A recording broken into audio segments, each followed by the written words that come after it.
under Title VI and SFFA versus Harbor. Requested certification. On behalf of the Somerset County Board of Schools District, I acknowledge that I have received and reviewed this reminder of legal obligations undertaken in exchange for receiving federal financial assistance and requests for certification under Title VI and the SFFA versus Howard. I further acknowledge that compliance with the below and the assurance referred to, as well as this certification, constitute a material condition for a continued receipt of federal financial assistance, and therefore certify our compliance with the below legal obligations. And there's a lot to it, but basically it's stating that in order for us to receive federal funds, we cannot discriminate and the DEI tactics and all these things, we have to remove them entirely out of our schools, which, as you all know, that's what we have been doing. We've communicated that to our superintendent, and she's communicating it to the rest of the schools. But what happens is, if we sign this and we get federal funds and they send somebody down here to investigate and they find a rainbow flag in the classroom, they'll cut all the funds and probably request all the funds that they sent you to begin with. And I don't know if you all know how much money we're talking.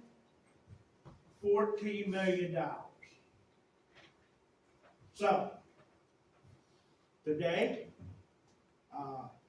I'm going to sign it after we approve it. And I recommend that if my other board members care to sign it as well, they can. But we're sending it to the federal government because we want to be in compliance. And that would be anyway, rather than give us the money or not, I would still feel the same. But just in saying this, we will be compliant with what we have already voted on and put in place. So, can I get a motion to approve? Mr. Chairman, could I ask Ms. Schiffinella to clarify? Well, why don't we see if we Something can, further. yeah, let's go ahead and get a first and a second, and then you can do that on the discussion. Can you do that then? Or do you want to do it prior to it? Well, I would like that to Oh, add, good. for clarification to the people sitting there who may not understand what we're talking about. Yeah. One letter came from the Federal Department of Education, was sent to the state superintendent, I believe. Then, as a consequence of that, she sent out something to the superintendents, which differed some from that and gave some of the state superintendent's personal views on a couple of things which didn't necessarily align with the federal document. So I was, you had to explain to the people that there were these two documents. Sure. What they were. Right. What Mr.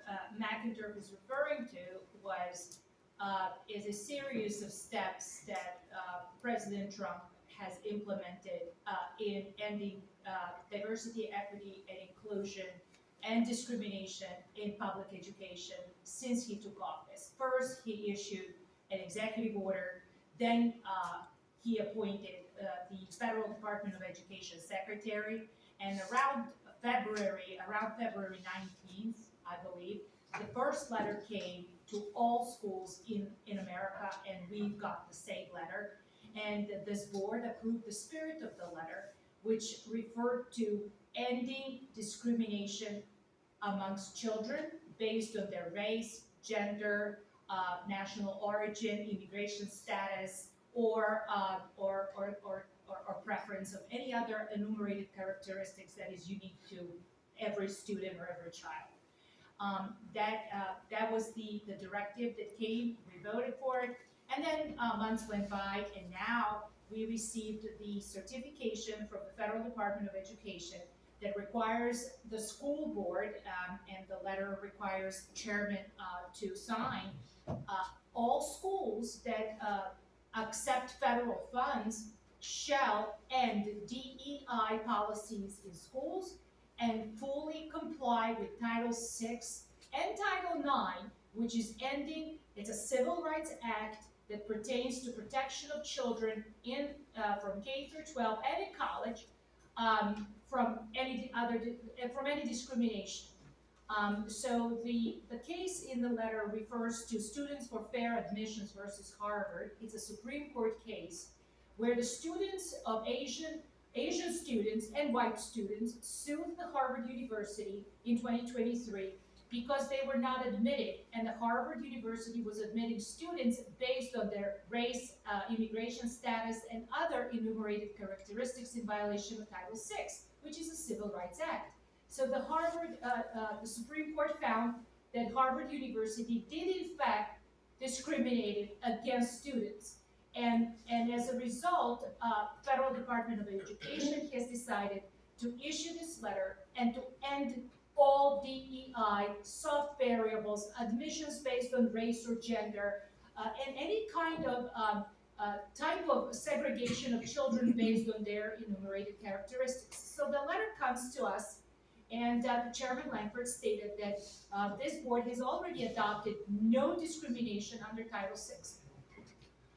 That letter also went to the state of Maryland superintendent, and the state of Maryland disagrees with this letter. The state of Maryland says that we disagree with the characterization of the Federal Department of Education.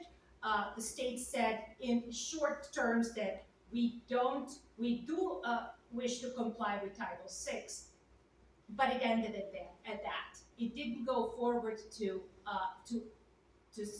express that the Title VI, that DEI, or diversity, equity, and inclusion, does in fact violate Title VI. Under Maryland certification, Maryland wants just to have a certificate that says we support Title VI. There is an issue here because according to both of these letters, the state of Maryland cannot alter, amend, change, edit, subtract anything that the federal government letter says, or the certification and conditions of receiving federal grants. Maryland nor any other state cannot tell federal government how federal government form shall look like and what the local boards will sign or not sign. So as I expressed to the board earlier, the board can sign the federal certification, and if they do, they want to receive federal funds. If they don't, they will not receive federal funds. It's as simple as that. Signing Maryland certification bears no relevance to whether or not the federal government will issue funds to local school boards, because the local school boards did not sign federal form. Signing Maryland form is irrelevant to receiving federal funds. So that should be clear. There's a lot of confusion among many school boards whether we should sign both. Sure, you can sign both, but the one that does matter is the federal form, because you're asking federal government to give you the money. So if you sign Maryland form and not federal, you may not get the money. There are also technical issues how individual counties will receive those funds, because in the past, the state of Maryland would be a conduit, which would be a pass-through. The federal government would send money to the state, and then the state would disperse federal funds to local counties. Now, depending on what county signs what and which form, it might be an issue of how to administer distribution of federal funds to each county, but apparently this board wants to ensure that they get the federal money and that they comply with no DEI in schools and comply with Federal Department of Education, and they would like to be in full compliance with Title VI, which is the Civil Rights Act of 1964, to ensure that there's no discriminatory practices, insidious discrimination against any child, teacher, employer, employee, or any kind within the school system. So That is what this federal form ensures. And yes, you could be audited. The federal government can send their auditors to make sure that your library books, for example, comply. You just passed the first reader for the media policy, so you are trying to be in full compliance. At least this board wants to be in full compliance with the Federal Department of Education standards and laws. So, You said it so better than I. Thank you. welcome. Do we have to, even though, we all agree, we agree with the spirit of it? Yeah. And do we have to send something back to the state superintendent, whether it's a signed federal copy or what? I would recommend, Mr. McIntyre, that when the federal form is sent, a copy can be sent to the state of Maryland. There is no harm signing Maryland form by our superintendent if she so desires. But this is their government form, and if we want their money, we better sign their form. Right. Yeah. Okay, so with that being said, can I get a motion? Corporate? I move to sign the federal form only. Second? I second that with the understanding of what Mr. Canella said, that desire to sign the state thinks you can. Any additional, okay, any additional comment? Any questions for Mr. Canella?